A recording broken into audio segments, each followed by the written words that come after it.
everybody, welcome back to the Exponential Finance podcast. Today we're excited to welcome Henry Chong, who's the CEO of Fusang, a digital asset exchange. Hi, yes, Henry. Hello. I'm good, thank you.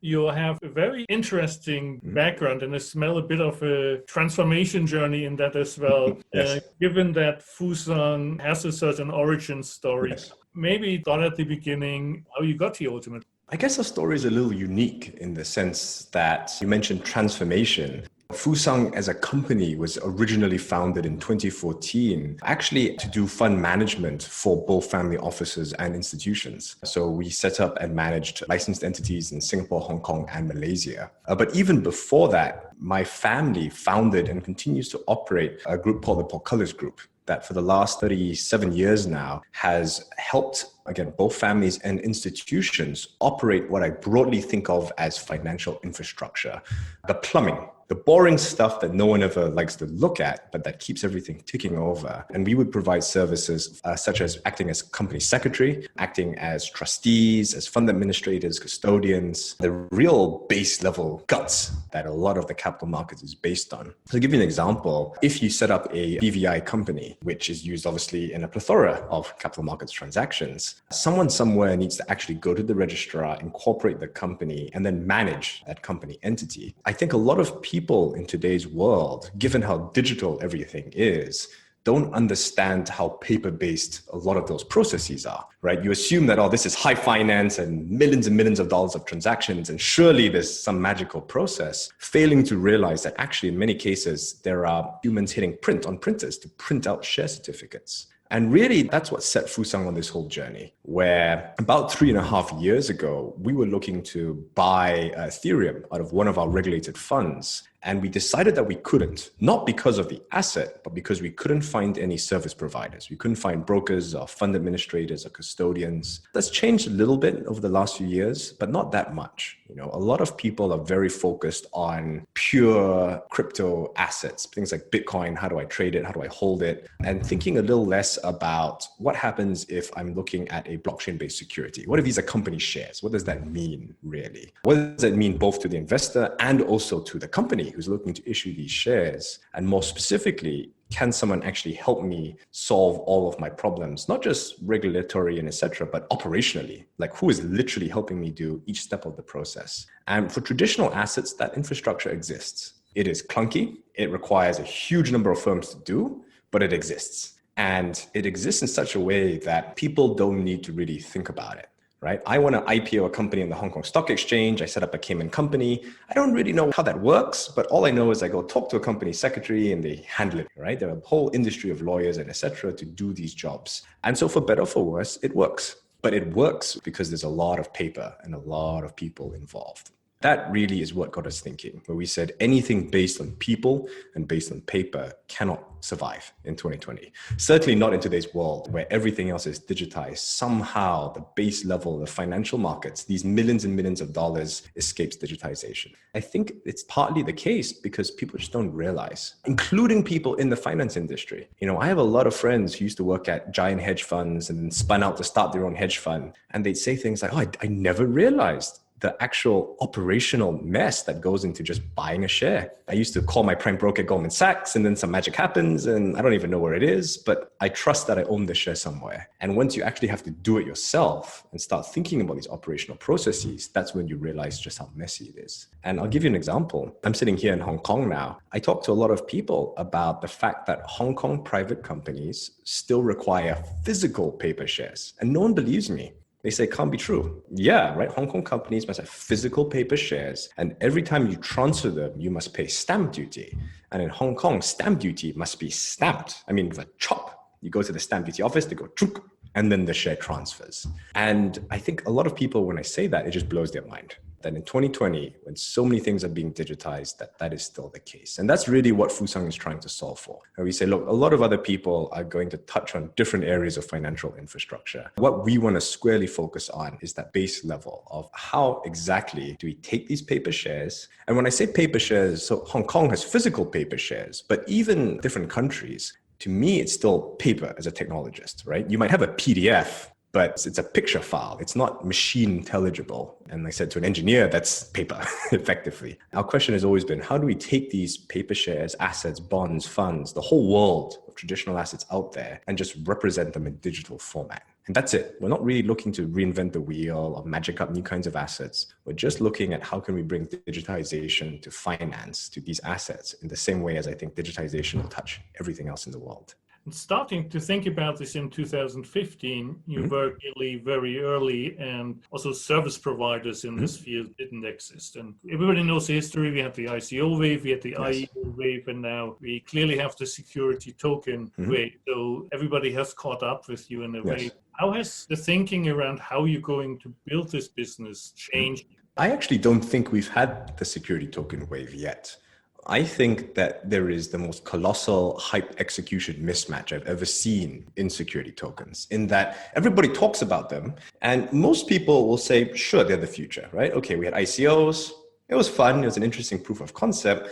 But at some point, we really need to move towards what does this really represent? What exactly am I buying? So I think everyone buys into the concept, but I always say, where are they exactly? And even though a lot of companies have started to issue security tokens in different formats, the number of security tokens that are listed and traded, that are accessible, are very few. If you went to go ask a man on the street in Hong Kong or Japan and you said, name me one STO and where would you go to buy it? The answer is don't know. Even for people like myself in this industry, it's not entirely obvious where I would go right now to actually execute on these things. And so to your question, that's really what we've squarely been focused on these last few years. How do we build platforms that will allow end investors to access these things so that we can answer that question of how exactly do I go buy one of these things? But also on the issuer side, the company side who's creating these securities, how do we help them take care of all the operational headaches? Just like right now, if you want to issue paper shares, there are people to help you do it so that they don't have to worry too much about the underlying technology layer. I see a lot of the security side of the digital asset industry still stuck in that mode of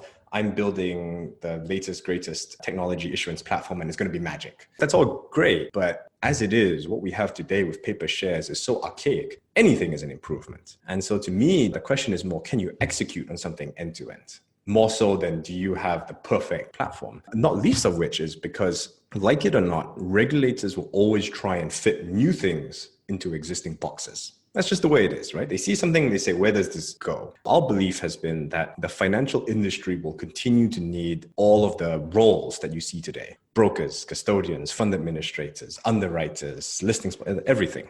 Who plays those roles, I think, can and will change a lot because of technology, but you'll still need someone to wear that hat. And like it or not, regulators will still treat you the same as any other firm. That's the strategy, I guess, that we've adopted in all of these years to say, okay, whenever we go see a regulator, we tell them, I'm creating digital shares. We think that we can comply with all of your usual rules around securities. And that's it. And they go, okay, fine.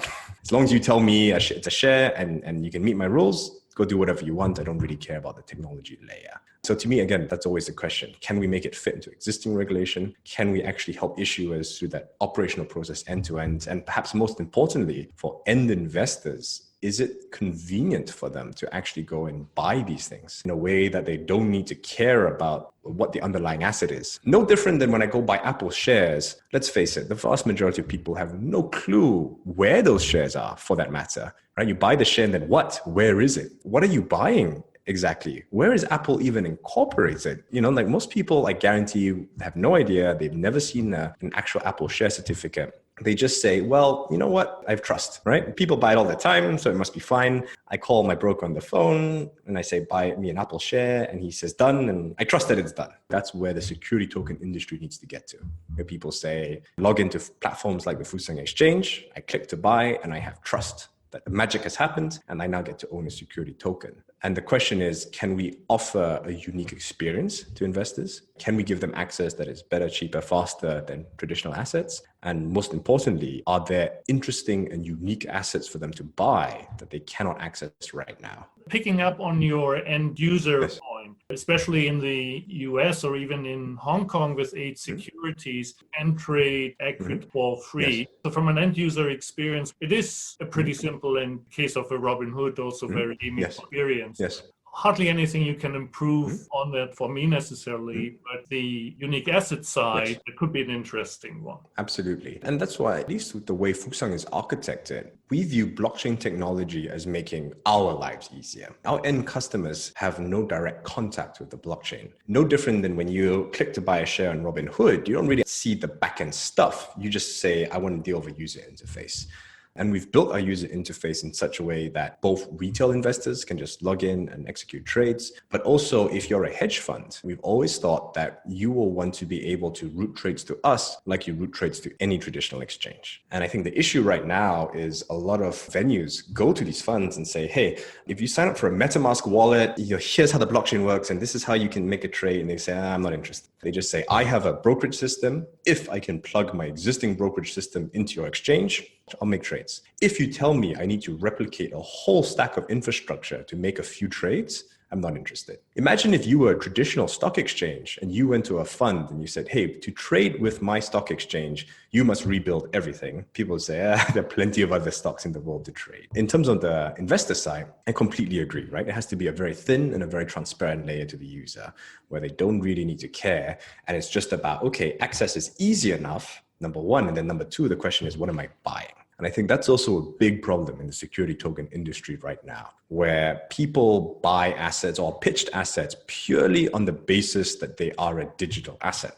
And to be fair, that's kind of how the crypto and ICO world has worked so far. People buy things just because it's digital, right? Without really looking at the underlying. But I don't think that's the way it can or should work. And certainly once you get to real world company shares, people are going to say, wait a minute, what's the company, right? Show me its info, show me its financials. What really am I buying? And to your point, that's where we think this is most exciting, security tokens. I'll give you a very concrete example. So Fusang ourselves, we have digitized 100% of our shares. These are not digital tokens that map to a paper share somewhere else. These really are the digital share certificate. And we've received specific approval to keep a purely blockchain-based register of members. But again, those are benefits to us, the company, because what it allows us to do is, number one, we can start to run a far more scaled cap table than we ever could before. So already today, you can go to Etherscan and type in Fusang and you'll see the real-time register of members. And you can see that we've got over 400 shareholders already. And that is something that we would never be willing to do as a company if we had paper shares. Right? We say, no, I want a few big investors and I just deal with them. But because it's digital, to us, it makes no difference really how many shareholders we have, how big a shareholder they are. Again, we can maintain all of that in real time. Even though we are not yet listed and we're not traded on our own exchange, we have already allowed those shares to be freely transferable. So anybody, you, for example, could go to our website, sign up for an account, go through our online KYC process, send me your wallet address, and I can just send you 10 shares because I know that the registered members will auto update. So number one is it allows us to run a much more scaled cap table where we can take a lot more investors. But because we can take more and smaller investors, we can start to rethink the entire fundraising process. So Fusang right now is going through a pre-IPO round. A large reason why we're doing that is we wanted to be able to demonstrate that, hey, we ourselves will be the test case for our own technology. And even though this is technically a private placement, meaning only to accredited investors, we don't see any reason why that couldn't potentially be thousands of accredited investors investing for as little as, let's say $1,000.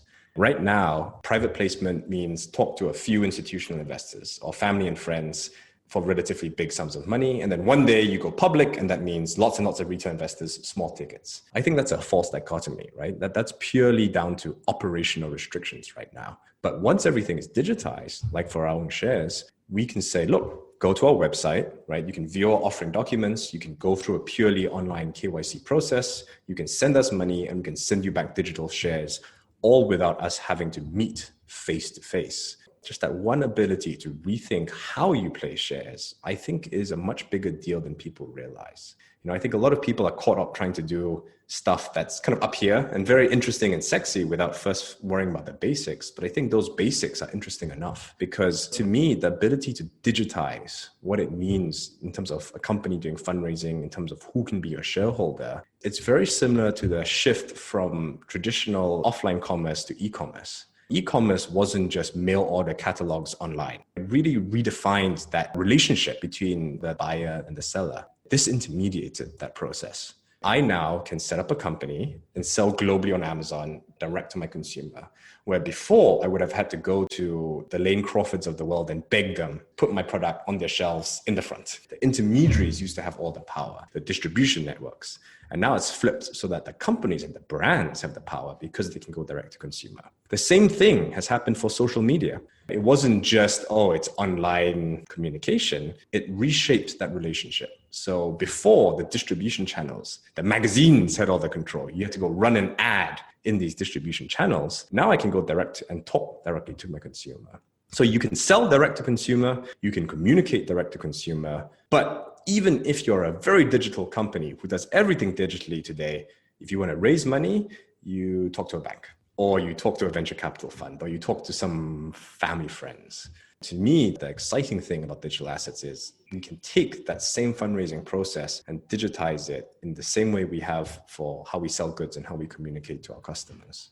I wanted to understand first the pure structure. So what I've seen is you are registered in Labuan, which is the offshore Malaysian financial center, and you have a custodian license in Hong Kong. Yes. Now you're in Hong Kong. So are you operating the exchange in Hong Kong as well? No, so the stock exchange license sits in Labuan. We situated our custodian platform in Hong Kong because we hold all of those assets on trust for clients. But in terms of the actual vehicle, so Fusang's own parent company, that's situated in Labuan, and we've digitized those shares. Part of the reason why we picked Labuan is just purely for operational reasons when it came to the digitization of the shares. So I'll give you an example. Here in Hong Kong, we talked to the regulators, and there's no legal issue with digitizing shares, but there are operational barriers. So as I said, number one is stamp duty. Stamp duty in Hong Kong must be physically stamped, and legally, title does not transfer until that happens. So it doesn't matter what blockchain-based stuff you do, someone must trek down every day to the stamp duty office and get something chopped. That's number one. Number two is Hong Kong has a public share registry, companies registry. And again, I need to report transactions to them, and until they accept it, it's not real. And it's not like they have API access to something that I can plug into. Someone still needs to go and type into a computer. To us, we were always very keen that we really can make the leap to doing this pure digital, where we say, the minute I send my digital shares from me to you, it automatically updates on the blockchain, and that's it. That is the true and sole record. Labuan isn't the only place you can do this. So any country that doesn't have these operational issues, the Cayman Islands, the BVI, Bermuda, all of these are places where we know that we can natively, so to speak, create digital share certificates. And quite frankly, that is exactly why on the Hong Kong Stock Exchange, 80% of companies are from Cayman, Bermuda, etc. Exact same reason. Right? They say once you're public, once you have a lot of shareholders and a high volume of them, these jurisdictions offer a very convenient vehicle where you don't have these operational issues. And that's also conversely why when I see a lot of tokens being created in other jurisdictions, like let's say the US, where I know for a fact that they still have to keep a offline copy, there are some benefits, but I feel like it's only halfway. Right? Or I see a lot of people creating a digital token that they say is mapped to some offline asset or etc. It doesn't as fully utilize the benefits of blockchain as it could.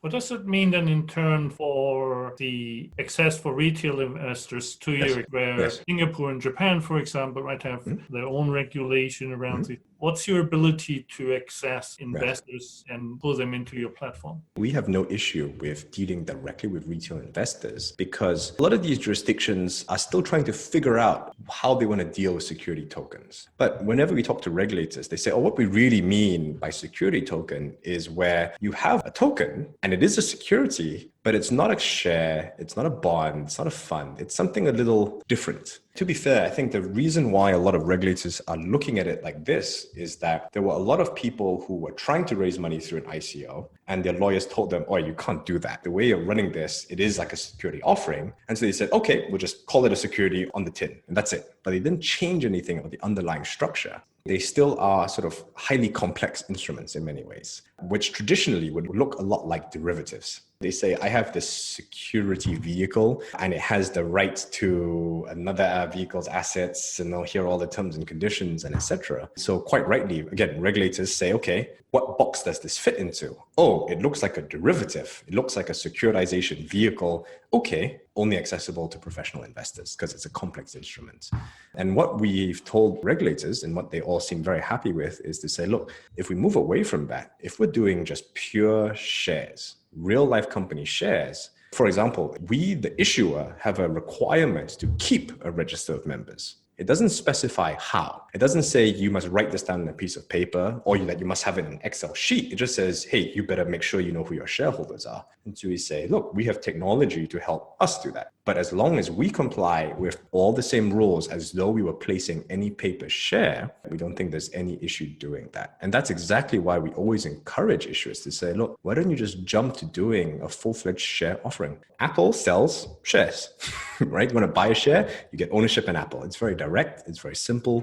Retail investors understand it. Regulators understand it. Why don't you just do that? So these digital shares, the digital tokens that Fusang has, these are the same shares that I own as a founder, that the investors get. It's all the same. Where I think regulators quite rightly get worried is when they see complex structures and lots of different ones. When a lot of these entities, especially in the digital asset space, are selling equity to a bunch of VC funds and then selling this token to retail. And to be fair, right, we're just going, wait, how come you've got two different things? And how come the institutional investors want one thing and the retail investors, you're pitching something else? That smells a bit funny. But I honestly think that a lot of these companies, if they just said, no, we're digitizing our shares and we're selling it and we'll obey all the usual rules. So for example, I'm either doing a private placement to accredited investors, or perhaps I do want retail investors to buy it, but I'm willing to file a retail prospectus like with any IPO. Again, every regulator we talk to says, okay, right, what are we going to say? You follow my rules? Fine. So if I was an issuer and saying I want to market my security to Hong Kong investors and the marketplace is in Labuan, will you have had that conversation? Of course. And it'd be no different than if you were to list on any other list in Singapore or NASDAQ or etc. There's always two sides. There is where are you getting listed, and you need to follow the rules and regulations, both of the exchange venue and obviously of that local regulator. And if you're offering securities into a jurisdiction, you also need to think about the rules in that jurisdiction. And really, in most common law jurisdictions, at least, it comes down ultimately to a private versus public distinction. If you are offering to private investors, and in most jurisdictions, it's all the same criteria. It's around net worth or income or something like that, which quite frankly, I don't necessarily think makes you a sophisticated investor, quite frankly, but for better or for worse, those are the rules, right? If you're rich enough, you get to access private placements, etc. If not, it's a retail placement. And it comes down to, if it's private, you need to follow private placement rules. If it's a retail offering, you need to file a prospectus and follow all the usual public and IPO placement rules. Every jurisdiction we talk to, Singapore, Hong Kong, Malaysia, all around the world, they all say, hey, if it's a share, we have rules. It's not like we just made this stuff up. We have very clear rules around how to do private placements, how to do public offerings. You just need to follow it. And I think the issue a lot of people have is that they're hoping that regulators will magically change the rules just because the technology is new. And as I said, I think that that's wishful thinking. You need to say, how do I operate within the context of the rules as it is today? So it's interesting, so like looking at prior episodes, we clearly had certain companies that were focused on the private markets, some others that are looking at the public markets. You don't necessarily draw a boundary, you're saying you can do both. We can do both, but obviously there is a distinction. We as an exchange can support the listings of both public and private companies, but there are different rules thereof. So if you want to do a full-fledged public market listing, an IPO, number one is we require you have a licensed listing sponsor, no different than if you wanted to go to get listed on the HKEX. And likewise, we would expect very similar disclosures, right? We would expect quarterly financials and all the rest that goes into being a public company. Now, obviously, not a lot of companies are ready for that. And a lot of companies say, I want to remain a private company. I do want to allow people to trade in it. But then again, right, if you are placing securities, you need to follow private placement rules. And obviously, you need to be restricted to trading among accredited investors. The reason why companies decide to be private versus public is usually not just around disclosure. It's around the fact that there are a lot of large startup unicorns that quite frankly can get a higher valuation if they remain private.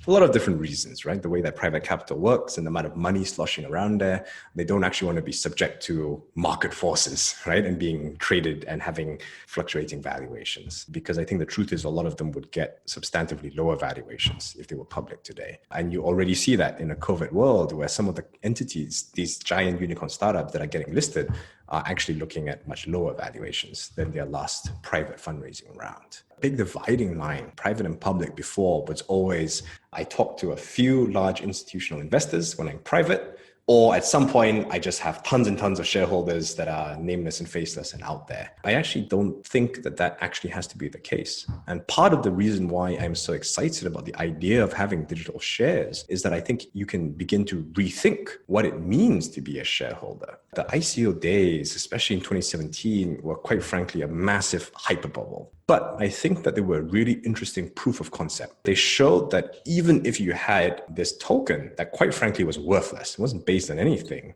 if you really thought through how those value networks worked, you could actually juice a lot of value into these worthless tokens. And it showed that people were really interested in rethinking value networks. I am an Apple fanboy. I own everything they make. Everything, right? Top to bottom. Every year a new iPhone comes out. I don't even think, I just buy it. Yet I don't own a single Apple share. Why? To me, that's a very interesting question. And if I were Apple, that's the question I would be trying to answer as well, right? How come someone like Henry loves us so much, will tell everyone he meets that they should buy your products, and yet he doesn't own any shares? The answer is because I don't get any special benefits for being an Apple shareholder. It's just a pure financial investment. It's not because I couldn't buy it, right? As you say, it's not that hard to get access, really, if I wanted to. It's just, to me, it's a financial investment, and I think there were better places for me to put my money. But if Apple gave me benefits for being a shareholder, non-financial benefits, honestly, whatever it is, I would buy shares tomorrow. And today, the distinction between a company's customers and its shareholders is so separate. You know, companies have marketing teams to talk to their customers, and then investor relations teams to talk to their shareholders. And it's two completely different groups of people. And then people complain, how come shareholders never look out for stakeholder interests? And I'm like, well, of course they don't. They're two different groups of people. In the startup world, we take it as a given that companies should give their employees equity because that's the best way of aligning interest. And I'm like, well, why not give equity to your customers too? If anything, they're more important. If your customers don't pay you money, you don't have a business, right? It's game over. Why don't we rethink what it means to be a customer? Especially in today's digital world, more and more businesses will become commoditized. And you need to think long and hard about, am I really providing a differentiated service? Am I really building a brand? Am I really building that sense of loyalty? A lot of companies, including companies like Fusang, need to think long and hard about how do we build that sense of loyalty, that sense of brand. And that's exactly why we have started to distribute our shares to our customers as well, right? I say, I want them to feel, at least in a small way, like they are part of this whole ecosystem, this value network, which I really think they are. At the end of the day, companies are just stakeholder networks. If your employees don't show up for work tomorrow, you have no company. If your clients don't show up tomorrow and pay you money, you have no company. Companies are not these tangible constructs. If we can rethink, or we can start turning stakeholders of a company into shareholders, then that gets very exciting. And that, to me, is really what people in the digital asset space should be thinking about. What can I do with digital assets that I couldn't do before? Not just, oh, it's a bit cheaper or quicker or easier to buy a share than it was before. That's a very thin benefit. It's how will this change completely the relationship between company and shareholder, and what can we do that is uniquely different? Yeah, I hear similar type of conversation often on the payment side. It's also what you pay with.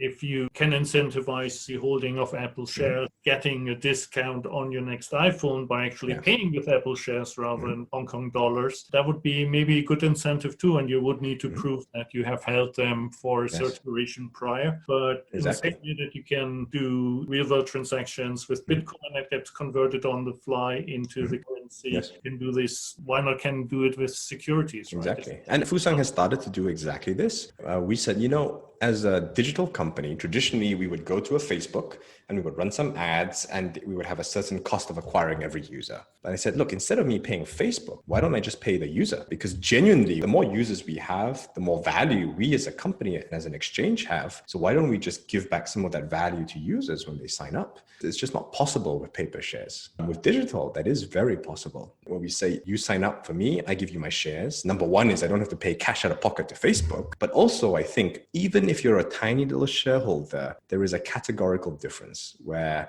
just psychologically, you think a bit differently about the company, right? There's that little sense of ownership, and you just pay a little bit more attention to the company. And obviously, if you're a client and you trade on our exchange and you generate revenue for us, it's good for us. And in a small way, it's good for you too as a shareholder. And that's exactly how I think companies should think about these value networks, right? How do we make it so that the people who we rely on so that we have value as a company, how do we align interests with them and give back some of that value to them, where it's win-win for everybody involved? The model as such is not new. Even PayPal gave you $10 20 years ago when you signed up, but the $10 are free and they don't tie you emotionally into the company or the platform. Exactly. And so you open up a whole new customer loyalty aspect there if you do this. And I think it's really interesting that you mentioned customer loyalty, because today that term, you think of it as like airline miles. Like it's this throwaway thing, like, okay, as a company, I should have a customer loyalty program. Why not? It's good. But I'm like, wait. When you really dig into that statement,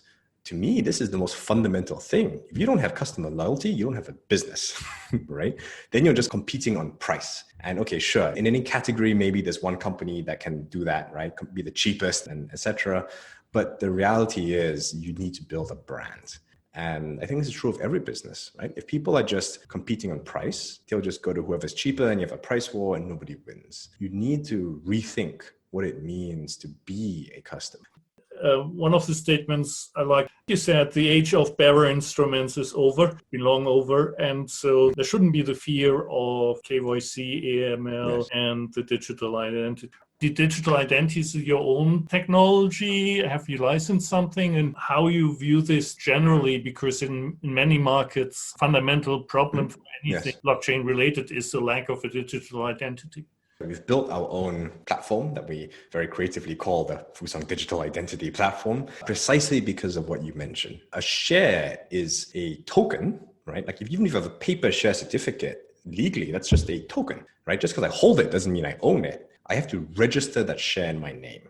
So it's the token plus identity equals to ownership in a company legally. And that's exactly why when we talk to regulators, they have no issue with what we're doing, because it's the same thing. I say, instead of a paper token, I have a digital token. But you can't steal these digital tokens, right? Just because you have the token doesn't mean anything. It's token plus ID together represents ownership in a company. Sometimes our view is very controversial. We, for better or for worse, operate in a highly regulated environment where, for example, we need to have identity data on everybody we interact with. You know, sometimes I see exchanges where they'll say things like, oh, well, first you do half KYC and then you can do some stuff and then later you can do the rest. I'm like, I don't understand what that means, right? When you buy half KYC. But to be fair, I guess right now, a lot of the crypto native assets, as I call them, like things like Bitcoin, operate in a regulatorily gray area. Regulators aren't quite sure what box to fit them in, so they kind of operate in between. But once it comes to a security, especially to things like company shares, there is zero ambiguity. The rules for how you need to deal with these things are crystal clear.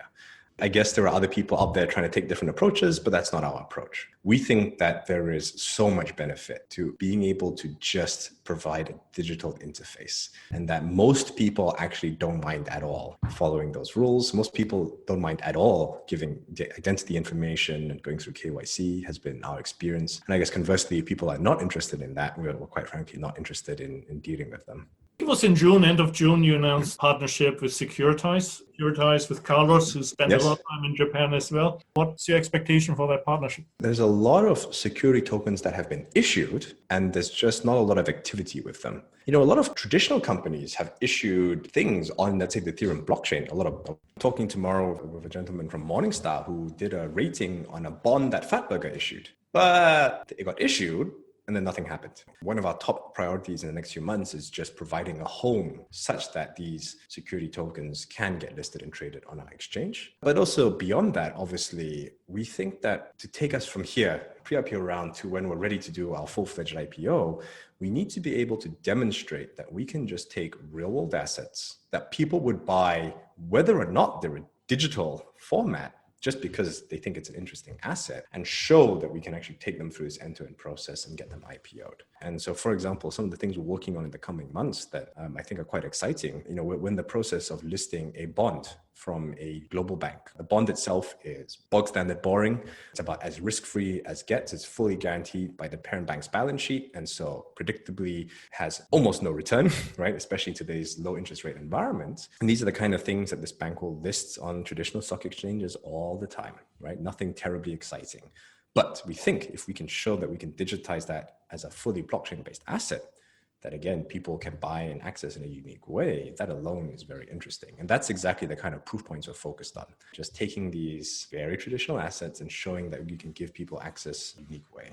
I actually don't think it will decentralize things. That's the buzzword in the blockchain industry. Decentralized everything, no centralized parties. I actually don't think that'll happen at all, especially when it comes to securities. Regulators need a centralized party to talk to and to regulate. But I think that we can disintermediate a lot of the process, where we can allow companies to issue and raise funds directly from the end consumer and vice versa, right? End consumers can go and trade directly with the company. I feel like a lot of people have this sense of disconnect and disenfranchisement, where not just in terms of companies, but our communities, our countries, people have this sense of, I don't feel like I'm part of the community and vice versa. I don't feel like the community is looking out for me. And I think this is no different than what happens at a lot of large traditional companies, right? Where you're like, I just show up, I do my work, I don't really feel engaged, I don't really know what's going on, whatever, I just cash my paycheck. And then of course, in, I guess you can call it more modern companies, we say, of course, you better make sure that employees have shares, because what better way to make sure they're aligned and actually feel like they are part of something. And like I said, I think it should be exactly the same way for customers, where hopefully in a few years' time, we'll say, well, of course, you should be a shareholder of the brands you use, and you should be engaged in terms of how they're run, as opposed to just this very us versus them scenario, right? Just like in companies, that's how it used to be. It was management versus the staff. And I feel like with a lot of companies today, it's the company versus the customer. I'll give you a very real example of Uber. In its early days, I started using Uber when they still had an early beta version of their app. There was no geotagging. So you would call an Uber, it would say 5 minutes away, but you had no idea where it was. There was no map, but you could press a button and it will call the call center directly with just one tap. And you'd say, hey, where's my Uber? And they go, oh, I'll check. And they're like, oh, it's right around the corner. I promise it's coming soon. And you go, okay, cool. Quite frankly, it was a terrible product. They didn't have a lot of cars, it was slow, it was expensive, and all the rest of it. But I and a lot of people used them because we felt like in some way we were part of disrupting the taxi industry, right? And we were helping to usher in the future and all of that jazz. And somewhere along the way, I feel like they lost that. Today, I cannot talk to anybody from Uber customer service. It's gone, right? You have to just text. If something goes wrong, it's obviously your fault as a client, right? It's the first response. It must be you doing something wrong. I don't think companies can survive long like that. Sooner or later, if your customers don't love you, they'll go somewhere else, right? It's so easy to go somewhere else in today's world. And I think the same is true in the finance industry. How many financial institutions, how many banks can honestly say, hand on heart, my customers love us? If they don't, if they interact with you because they have no choice, I think that's very dangerous. And I think that there's no better way of doing that than if we can start to think about how can we convert all of our stakeholders into shareholders. We're all in the same boat, and we can all think about how do we deliver value as part of this whole ecosystem. Love the vision, really a positive shareholder capitalism, and we all sorely need this. Fascinating conversation and fascinating story. The origin story with the family offices and so on, and the transformation into the 21st century gives you a strong backing also on the investor side, right? Once the exchange is up and running, clearly you have access to investors to bring to the platform as well. Strong position, strong vision, and just quote unquote needs execution. So we wish you... Absolutely. And that's what I tell my team. I can't remember, it was Einstein or Edison who said that vision without execution is hallucination. Yeah. So that's everything. And that's hopefully what we'll prove in these coming months, that we can actually execute on some of these things, starting, as I said, with ourselves, right? That's why we said, hey, we'll raise our hands and we'll go first. We need to be willing to eat our own cooking. Super. Thank you very much for the conversation. Thanks for taking the... Thank you very much.